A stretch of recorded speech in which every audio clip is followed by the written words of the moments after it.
Thanks very much for staying with us. Time now for Eye on Africa with me, Georgia Calvin-Smith. Tonight, more foreigners are told by their government and employers to leave Ethiopia as battling intensifies. Despite the continued clashes between federal forces and Tigrayan rebels, US and AU peace brokers say that they've made fragile progress in encouraging negotiations. Also, Nigeria dismisses a report on the bloody crackdown on protesters at the notorious Lekki Tollgate massacre, which happened last October. Judicial investigators contradict the army's denial that soldiers opened fire on crowds demonstrating against police brutality. And in Senegal, bookstores and publishers are riding high on the wave of victory of the country's celebrated literary son, Mohamed Bougar Sarr. He's revived interest in Senegalese writers after winning France's Goncourt Prize earlier this year. But first, Ethiopia's government and Tigrayan rebels may be edging closer to a diplomatic settlement, but escalating military clashes risk undermining the progress. The US's envoy to the war-torn country has been working with his counterpart from the African Union on brokering a ceasefire. On Tuesday, Jeffrey Feltman said that talks on getting the two sides of the conflict to engage in negotiations had gained ground, but battling continues to intensify. Several nations, including France, have urged their citizens to leave. Maria Gerth-Nicolescu tells us more.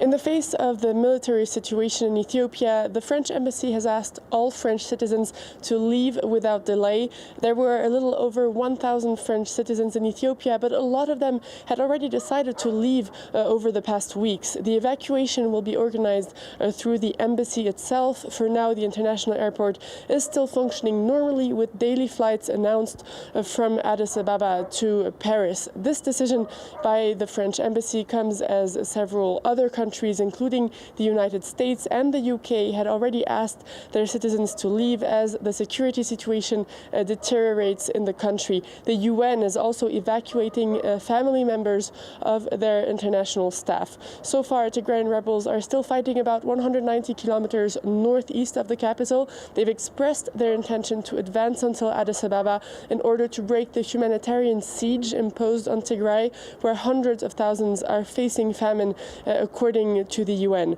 Over the past days, Tigrayan rebels and their allies, the Oromo Liberation Army, have advanced towards Addis Ababa. They took over the town of Shewarobit and are now fighting for Debre Sina, located in a very mountainous area.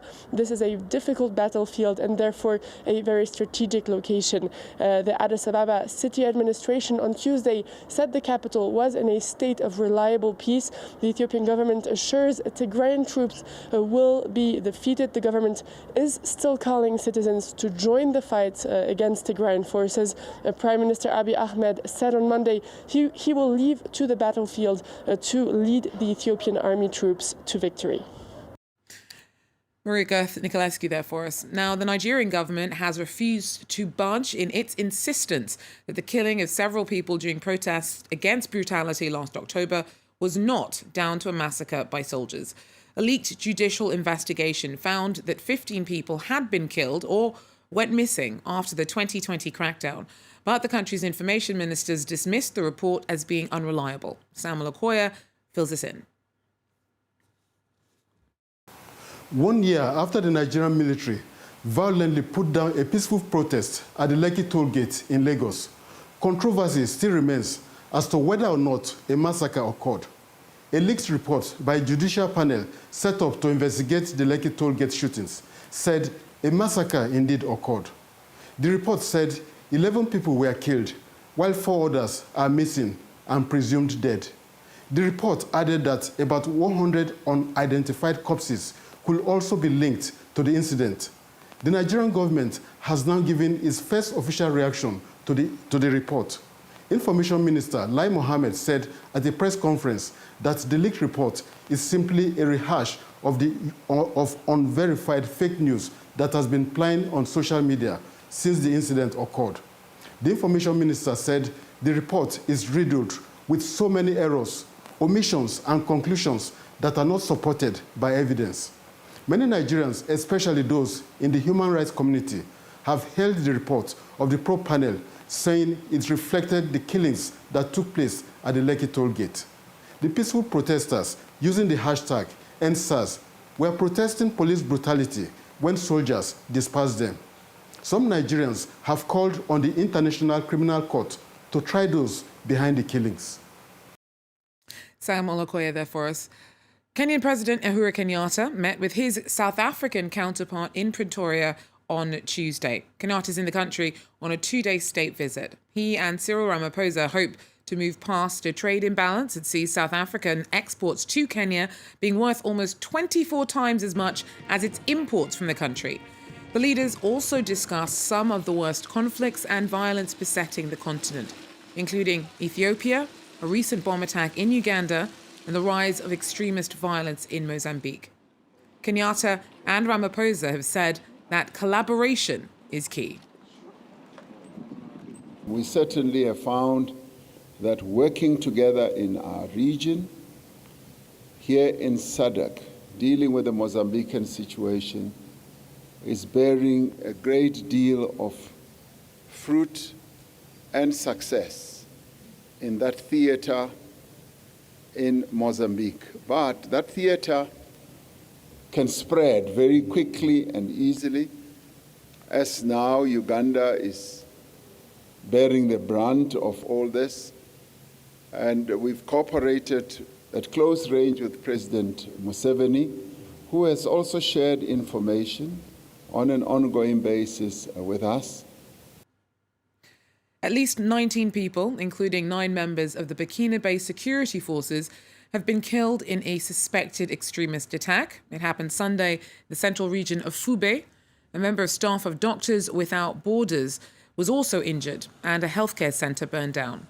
Extremist violence has escalated across the country. Meanwhile, Ivory Coast has ramped up road safety campaigns. Authorities have invested more in video surveillance, speed cameras and breathalyzer tests because hundreds of people are killed and an estimated 13,000 injured every year in road accidents. Our team tells us more. 1,500 people were killed in a road accident in Ivory Coast in 2020. The number of deadly traffic collisions has nearly doubled in the last 8 years in the country, a situation that has put pressure on the government to launch a new monitoring method in Abidjan in September, a fining system through video surveillance. As of now, 140 speed cameras have been installed around the city. These cameras catch speeding vehicles. The pictures are sent to a server. Our agents here receive the images and check that the quality is up to par. We then send all the information to the police. The system appears simple and effective, but online, many drivers have been complaining about being wrongfully fined. According to the Minister of Transportation, such grievances were to be expected in what he considers a testing period. When we started this crackdown, Abidjan's traffic died down. This means that there are many people who don't have their paperwork in order. This campaign was designed to make them comply with the law. 40% of road accidents happen in the city, where licensing issues are most widespread. In recent weeks, car dealers have frequently been fined for speeding offenses that they haven't committed, as buyers do not comply with updating their number plates. Eric Yedo is the owner of this car dealership. He urges his peers to put in place new rules to protect them. Now, when you buy a car from us, we take care to modify your number plates within 72 hours so that you don't end up paying fines for nothing. It will all be in order and people will be legit. According to the Transportation Ministry, the number of accidents in Abidjan has fallen by at least 30% since the beginning of the campaign. The government plans on extending video surveillance to the rest of the country. And finally, after Senegalese author Mohamed Bougar Sarr won France's top literary prize this year, literature from his homeland has attracted more attention from avid readers. His international success has given a boost to Senegalese writers and publishers. Take a look. This is the book everyone is clamouring to get their hands on in Senegal. Mohamed Bougar Sarr's novel has sold more than 1,000 copies in this Dakar bookshop. Since its release in September, the book has been very well received. Bougar Sarr is an exceptional writer. We knew that before the Goncourt Prize, but the moment he was awarded the prize, sales exploded and we were out of stock in a few hours. This reader says she's lucky she got her hands on a copy. I must read it while it's here. It looks interesting. The Goncourt Book Prize winner was co-published by Jim San, a small Senegalese publishing house. San's victory has given industry professionals hope for the future in a sector that's flooded with counterfeits. We will continue to fight so that books get published, that good books arrive in homes, classrooms and libraries. Book sales are going down in Senegal, according to publishers, but 31-year-old Mohamed Bougar Sarr's win could reverse the trend. It can boost and stimulate the love of reading, especially for the younger generation, because we must make the link. It is a young person who won the Goncourt Prize, so young people can identify with him and read his works. The industry is also counting on the state to capitalise on the enthusiasm created by the Goncourt Prize. In 2020, the government unlocked 600 million CFA francs, nearly €1 million, in funds to help support the sector. But the amount is still considered insufficient by many in the book industry. Well, that's it for Eye on Africa for now. Thanks for joining us. Do so again if you can. Take care.